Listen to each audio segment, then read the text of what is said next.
John from Wheatley, Texas hit us up and said, who are the most important coordinator hires you're looking at this cycle? Like one of those this better work out or else sort of deal. I'm glad you qualified it like that or modified it like that, John, because that's where my head would go on this.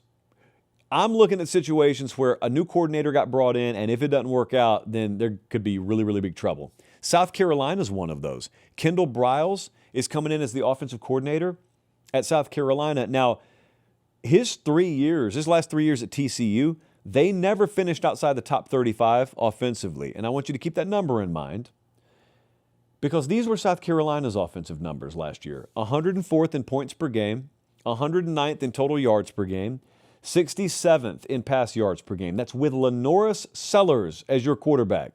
They were 119 in rush yards per game.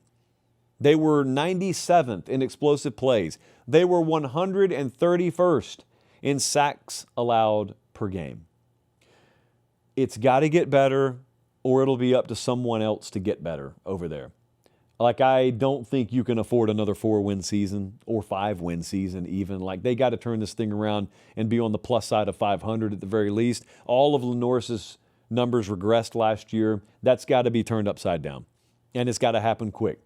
They have a couple of winnable games, and then if you're going to get a conference game in week 3 to start the slate, Mississippi State's a good team to come to town. You got Kentucky in week 5. So they could get off to a 4-1 start there. Even if they lose at Alabama, they could get off to a 4-1 start. Who knows? Maybe they start 5-0, but it's got to be much better than it was last year. Same thing kind of for USC. USC saw D'Anton Lynn leave and go to Penn State, all right? And a lot of people freaked out when that happened. I know there's some people at USC that had a lot of respect for the fact that D'Anton Lynn took their defense from 119th to 77th to 49th. I think there's some people there that like the vibe maybe that Gary Patterson brings a little more. And if you haven't been paying attention, Gary Patterson is now the defensive coordinator at USC, has not filled that role for anyone since like 2021. But now he's back on the sideline or the booth, wherever they keep him, back with the headset on. In 4 losses last year, Southern Cal gave up 34, 27, 35, and 30, and this is straight up a playoff or bust season. So that's fair to me. Those are fair expectations for Lincoln Riley at this point in his tenure there. They've got a good enough team. They got to have a good enough defense. Chad Morris went to Clemson. We just sat down with Dabo last week. He talked about in 2010 how they had high expectations and then things crashed and burned. And what did he do? Well, he had Chad Morris and hired him as his offensive coordinator. And now all these years later, that's what they're doing. They're getting part of the band back together and bringing Chad Morris back as offensive coordinator. Last year was a massive failure. I don't need to tell anyone that. They were 64th in total offense, 72nd in points per game, I think, unless I wrote that down wrong. It was bad. Yeah, there it is right there. Total yards per game was 64th. You know what? They won double-digit games every year that Morris was there as offensive coordinator the time before. And if they figure out how to run the ball again, it's not out of the realm of possibility. The ACC is still very much in a state of flux. They were 105th running the ball last year. Abysmal. Dabo, on our show the other day, paraphrasing, but he said it's a miracle we won 7 games. It's a miracle we even won 7. The wide receiver room's still good there. So it's not like Chad Morris is walking in saying, wow, look at these bare cupboards. No, you're going to have a new quarterback starting for you. Some offensive line transition, but you got guys to throw it to. You should be plenty good enough. Should be plenty good enough. Quick 5-second timeout. Check and make sure you're subscribed to the channel. It keeps it free. We love you. All right, back to the show. Jim Knowles went to Tennessee. Jim Knowles was busy winning a national title at Ohio State a couple of years ago, went and hung out at Penn State for a few minutes, and then the staff got fired there, and he chose to go to help out Josh Heupel in Knoxville.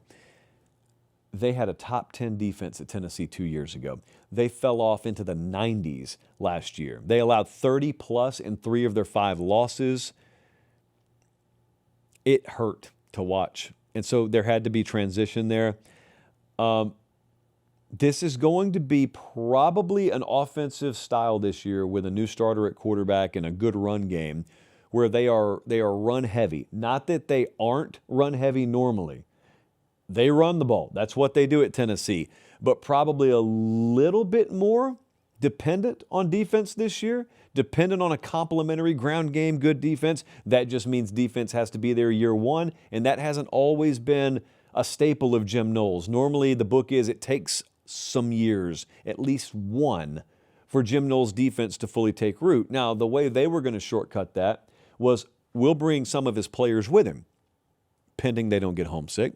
We'll bring some of his staffers with him, and they did that. We talked to Heupel the other day about that when he was on the show. They did that. Let's see if it pays dividends in year one, which they need. And then lastly, Jason Beck's at Michigan. So Jason Beck, I don't think is in a situation where, man, if his offense doesn't pan out, his coach is going to get fired. Of course his coach isn't getting fired. He just got hired. They all just got hired. This is like a Bryce Underwood special. So it's like a different designation here.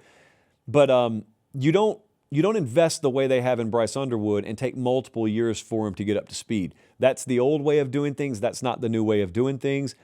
And last year, he was a 60% completion guy, 11 touchdowns, 9 picks. And in the big games, like the Oklahoma game, the Ohio State game, 17 of 42, 205 yards combined, no touchdowns, 1 pick. Just got to get more production out of him. So first off, he's got to have the supporting cast, and secondly, he's got to get put in a better position. Now, you got to think that there is some form of net upgrade just from a more stable situation that he's going to be in. How much? How much in 1 year can they improve him? Don't have to wait weeks, don't have to wait days, don't have to wait hours to go to patestatematerial.com right now and get that really, really classy but also fun and relaxed new Pate State Material summer shirt we have. The Football is Coming shirt, hat, sleeveless options, they continue to be our best sellers, thanks to me. Yeah, Jesse, you haven't said a word about them. I'm the one pitching it, so therefore it is my idea. PateStateMaterial.com would have made a great Mother's Day gift, and still could. But, you know, Father's Day's coming up. So if you missed today, just look, I'll pretend like it's a shipping issue on our end and you ordered it in time. But you can get way ahead on Father's Day.